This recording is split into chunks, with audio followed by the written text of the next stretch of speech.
Bonjour à tous, j'espère que vous allez bien et que vous passez une excellente journée.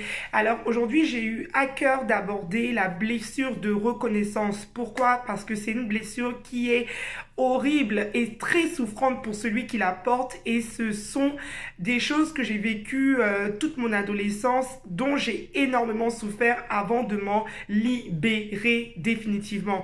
Alors je vais d'abord vous donner les caractéristiques des personnes qui souffrent de cette blessure. Alors dans un premier temps, la personne qui souffre de la blessure de reconnaissance est une personne souvent qui a été rejetée d'une certaine manière, où elle n'a pas été acceptée dans sa famille, où elle a été souvent comparée, où elle a été mise à l'écart dans sa socialisation. En tout cas, elle a vécu un manque de reconnaissance. Elle s'est sentie pas à sa place. Elle s'est sentie inutile. Elle s'est sentie comme une personne qui n'a pas de valeur. Et cette personne-là va grandir en ayant le besoin à tout prix du regard de l'autre sur elle. Alors, ce sont des personnes qui ont tendance à vouloir à chaque fois que l'autre les admire, que l'autre les valide. Donc ce sont des personnes qui vont chercher dans leur vie, ils auront des pensées constantes quand ils font des choses, il faut que les autres les reconnaissent. Quand ils font quelque chose, il faut que les autres approuvent. Et quand les autres ne vont pas approuver ce qu'ils font, ils seront capables de se remettre en question tout leur être intérieur, juste parce qu'ils auront l'impression que l'autre les rejette. Imaginons que par exemple une personne qui a besoin de reconnaissance achète un pull et que son conjoint lui dit ah, j'aime pas trop cette couleur de pull. Cette personne peut rentrer dans une crise parce qu'elle aura l'impression que son conjoint n'aime pas ce qu'elle est. Elle sera capable de réacheter un autre pull au mieux de tout simplement dire bah moi j'aime bien ce pull là, et que voilà, je comprends que tu n'aimes pas, mais ne pas prêter attention au regard de l'autre à un point de se modifier. Ce sont les personnes aussi qui vont vouloir sans cesse s'adapter, et qui vont vouloir sans cesse s'adapter aux autres. Ils auront ce besoin d'être tout le temps en train de s'adapter aux gens. C'est-à-dire qu'à chaque personne qui est en face de la personne qui a besoin de reconnaissance, elle montrera un autre visage. En fait, ces personnes-là ont besoin d'être validées, alors ça les pousse vraiment à vivre dans l'hypocrisie, parce que toutes les personnes qui sont en face d'elles, il y aura un masque différent. C'est des personnes qui ont une croyance absolue que on ne peut pas les aimer tels qu'ils sont, parce que dans leur enfance ou dans leur passé, ils ont vécu une situation où quand ils ont été ce qu'ils étaient, les gens les ont rejetés. Alors ils vont grandir en se construisant ce personnage fort, puissant, quelqu'un de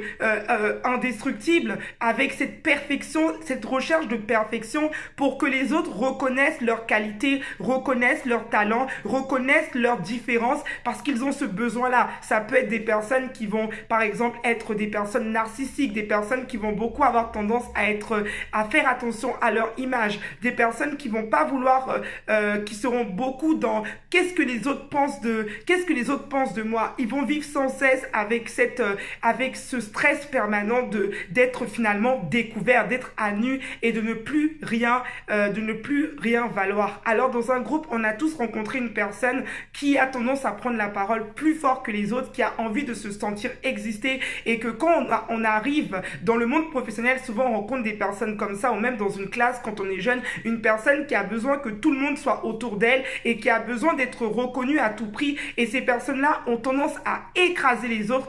Dans une relation amoureuse, ces personnes-là vont souvent attirer malheureusement à eux des pervers narcissiques ou des manipulateurs. Pourquoi? Parce que le pervers narcissique va reconnaître dans la personne qui a cette blessure de reconnaissance la valeur que cette personne a. Le pervers narcissique va la complimenter. Le pervers narcissique va lui dire qu'elle est exceptionnelle, qu'elle est unique. Alors à ce moment-là, la personne qui a besoin de reconnaissance aura l'impression que pour une seule fois, quelqu'un reconnaît sa valeur. Alors cette personne, elle va devenir esclave de l'autre. Et c'est comme ça qu'on rencontre des personnes qui sont devenues esclaves dans leur relation, qui n'arrivent plus à se détacher d'un pervers narcissique, tout simplement parce que elles ne vivent qu'au travers du regard de cette personne-là.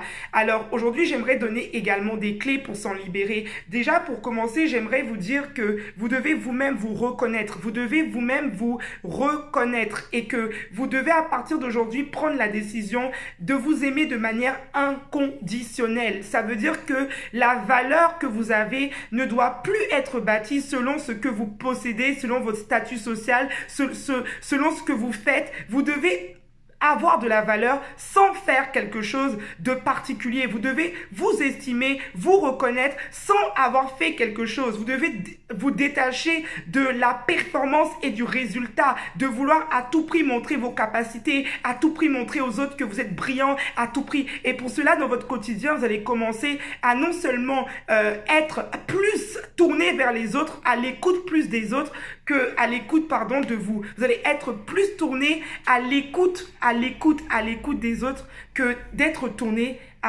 sur vous, parce que dans une conversation téléphonique, une personne qui a la blessure de reconnaissance dans son entourage a besoin à chaque fois de couper la parole, de parler plus que les autres. Alors vous devez apprendre maintenant à changer vos habitudes, et pour vous reconnaître vous-même, c'est de vous reconnecter à vous-même et être plus tourné maintenant vers les autres. Vous allez intégrer également la méditation. Pourquoi? Vous allez prendre des temps des fois de silence total chez vous, et vous allez apprendre à ne plus vivre. Déjà, vous allez éteindre votre téléphone. Si vous êtes accro aux réseaux sociaux, vous allez éteindre votre téléphone. Vous allez plus avoir d'extérieur, chercher la reconnaissance extérieure. Vous allez maintenant fermer tous vos volets et rester pendant près de 30 minutes dans le silence total, juste pour apprendre déjà à reconnaître votre présence, à reconnaître votre valeur, à reconnaître que vous existez, parce qu'une personne qui souffre de reconnaissance a un problème au niveau de la place. Elle a l'impression justement que elle ne mérite pas d'être là en vie, elle ne mérite pas d'exister,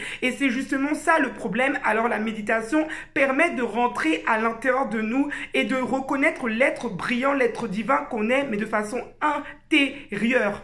Maintenant, pour en sortir également, il va falloir que vous arrêtiez de vous juger et que vous vous acceptez, que vous vous aimez de manière inconditionnelle. Vous devez vous aimer dans toutes vos facettes, dans votre part d'ombre, dans votre part de lumière. Vous devez accepter aujourd'hui que vous n'êtes pas parfait. Vous devez renoncer à cette idée de perfection. Vous ne serez jamais parfait. Vous devez comprendre que vous êtes vous et être vous suffit. Il est temps aujourd'hui de reconnaître votre valeur en vous disant que vous êtes vous, et si les gens sont dans votre vie, c'est parce que ils trouvent qu'ils vous aiment. Vous n'avez pas besoin d'être parfait pour leur plaire. Vous n'avez pas besoin d'être parfait pour qu'ils restent avec vous. Et je dis ça parce que c'est très important, parce que si vous ne soignez pas cette blessure de reconnaissance dans une relation, si votre partenaire vous dit j'aime pas les cheveux, je sais pas, les cheveux rouges, vous allez changer en blonde. J'aime pas ton corps, vous allez vous modifier. Vous allez passer tout votre temps à ne pas savoir dire non à l'autre et à être malléable dans ses mains. Donc, il est très important de vous aimer de manière inconditionnelle. Et même s'il y a des personnes en face qui ne vous aiment pas ou qui ne vous apprécient pas tel que vous êtes, ce n'est pas grave. D'autres personnes vous apprécieront tel que vous êtes. Aujourd'hui, vous devez vous aimer malgré tout, même si vous êtes une personne qui procrastine, même si vous êtes une personne qui n'arrive pas à faire des actions, même si vous êtes une personne jalouse, même si dans tous les états d'ombre que vous êtes, vous devez vous accepter. Alors, voilà ce que je voulais vous communiquer pour cette blessure de reconnaissance, et je vais encore insister sur le fait de se reconnaître soi-même sans rien faire. Si tu étais une personne justement qui avait tendance à être dans les résultats, tu dois apprendre maintenant à rester toute la journée sans rien faire. Prends le temps de repos, ne fais rien et vois comment tu te sens. Analyse comment tu te sens. Parce que quand une personne a un besoin à chaque fois de faire des choses pour se faire aimer, d'être dans l'extrême, d'être, comme j'ai dit, je parlais de moi tout à l'heure, que moi j'étais une personne, je voulais être parfaite dans tous les domaines. Je devais être la femme qui était sportive, la femme qui savait faire à manger, la femme qui savait tout faire. Et gare à celui qui pouvait me dire justement que je savais pas faire ça. Ça me mettait vraiment dans un état horrible et je pouvais vraiment me retrouver à être mal parce que la personne n'avait pas reconnu. Mais quand j'ai décidé de m'accepter et de reconnaître ma place malgré tout, j'ai commencé à comprendre que je n'avais pas besoin d'être parfaite, je n'avais pas besoin d'être quelqu'un d'autre pour que les gens m'aiment. Il fallait juste que je sois moi. Et dans mes projets aussi, quand je m'apprêtais à avoir des conférences, des ateliers, j'avais tendance à me dire... Tout de suite, il y avait une pensée de stress qui venait en me disant oui, est-ce que je vais être aimée? Est-ce que je vais être acceptée? Est-ce qu'on voudra de moi? Comment je dois être? Et bizarrement, je perdais tous mes moyens. Alors que le jour où j'ai commencé à comprendre que être moi suffit et qu'il fallait juste que je vienne devant cette personne, que tout le monde ne pouvait pas m'aimer et tout le monde ne pouvait pas reconnaître et que j'avais juste besoin d'être naturel sans me foutre la pression, sans essayer de me modifier, mais j'avais juste besoin d'être moi. Et ça a commencé en acceptant ce que je reniais chez moi, en acceptant tout ce que j'aimais pas chez moi, parce que souvent quand on a besoin de se faire reconnaître, c'est parce que on veut nier les parties d'ombre qu'on a. On déteste des fois les parties d'ombre qu'on a. Et justement, vous devez apprendre à aimer ces parties d'ombre. Comme ça, quand les gens viendront devant vous et vous feront des remarques sur quelque chose que vous avez déjà accepté, ça ne va plus vous blesser, ça ne va plus vous renvoyer à votre blessure de rejet. Et vous devez soigner également cette blessure de rejet. Peut-être que vous avez été rejeté étant jeune, peut-être que vous avez été rejeté étant adulte, peut-être qu'on ne vous a pas reconnu, mais vous devez guérir et c'est de votre responsabilité. Ne cherchez pas à l'extérieur de vous la guérison, cherchez la guérison à l'intérieur de vous. Cherchez à guérir, cherchez à vraiment vous restaurer de tout ce que vous avez vécu pour comprendre que si vous êtes sur terre et que la création vous a choisi, c'est que vous avez de la valeur et que vous avez quelque chose de particulier. Vous n'avez pas besoin de prouver aux autres.